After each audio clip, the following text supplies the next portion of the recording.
Let's talk about this. We had a West Ham fan on earlier on, actually. I think it was from another show, and he was saying he just wants to win a trophy. So Tesh, wasn't it? Yeah, Tesh, that was it. So for him, the FA Cup would be something that he would really like to win as a West Ham fan, rather than top four. It was on with Andy Goldstein, wasn't it? And Goldstein was saying there's no right or wrong answer. It's just your personal preference as a fan, isn't it? What you want your club to do.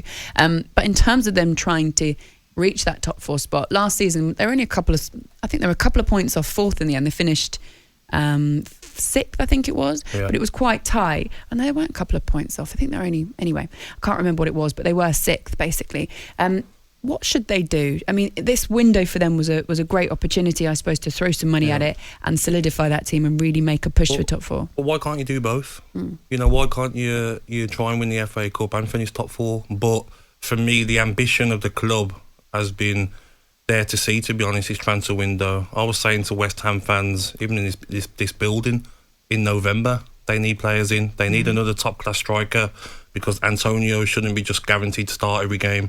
You know, they need someone to push him to get his form up as well. So, for me, West Ham have basically, give up on top four. Perfect chance for them to try and get it. You know, Spurs on the finished article, Arsenal have lost players. They're looking a bit shaky. Manchester United have let players go. They're looking a bit shaky as well. So for me, it's the perfect time for West Ham to finally push that little bit more, with a few more players in, a defender, centre midfielder, a striker, to go and get top four. Because as much as people might think that players are loyal and players love it here, Declan Rice, like I said a few months ago, he's going to see his teammates at England playing in the Champions League. You know, might be playing Champions League finals this season. How long is that going to go on where he's going to be happy with a Europa League? You know, so I think Declan Rice will be looking to go in the summer. The table is as confusing as ever, because there's so many teams that have played more games than others. But West Ham actually have played 23 games. Above them, Manchester United have played a game less. Below them, Arsenal have played 2 games less. Spurs have played 3 games less than them, and Wolves have played 2 games less than them. Now, if those teams around them, if you think that Spurs maybe are on the up, did their business in the window, have a world-class manager, they're only a point behind them in the table and 3 games in hand.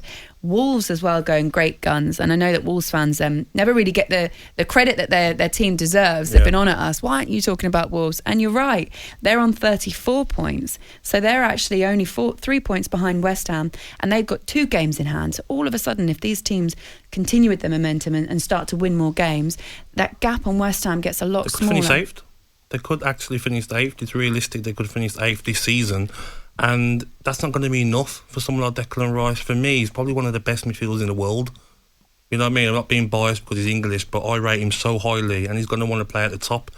What people will say, oh, he's not in a rush, but you'll see players like Foden, the age of these players, like they're playing at the in the top competition. So for me, just I like West Ham as a club, so it frustrates me. Like, why not just give that little push, Ali, where you can, you know, 2 more players, you know what, give David Moyes the money, go and get them. And this is a great chance this season to reach top 4, because it's going to be tough next season when all these teams start getting more players in. Gab, I'm looking at it, and Luigi and I were speaking yesterday. I think the only team really that are realistically chasing that top 4 position that have kind of had a wee go in this window are Spurs or Tottenham. You know, they've brought a couple in, and I think they've got 2 or 3 in, and they've got 3 or 4 out, and they've had a little bit of movement in the market. I have been disappointed a little bit, I've got to say, in certainly Arsenal and West Ham. But don't get me started on Arsenal. Oh, I know, that's unbelievable, really. Yeah, I mean, how threadbare. But in all seriousness, we might as well comment on it. How threadbare is their squad at this moment in time? I mean, we wrote it down yesterday, didn't we? We wrote down the starting 11, and then we looked at numbers, you know, to fill up the squad. I mean, they're really limited in terms of numbers. talkSPORT Breakfast with Laura Woods, Monday to Wednesday mornings 6 till 10 on AM, on DAB, via the talkSPORT app, and on your smart speaker. talkSPORT.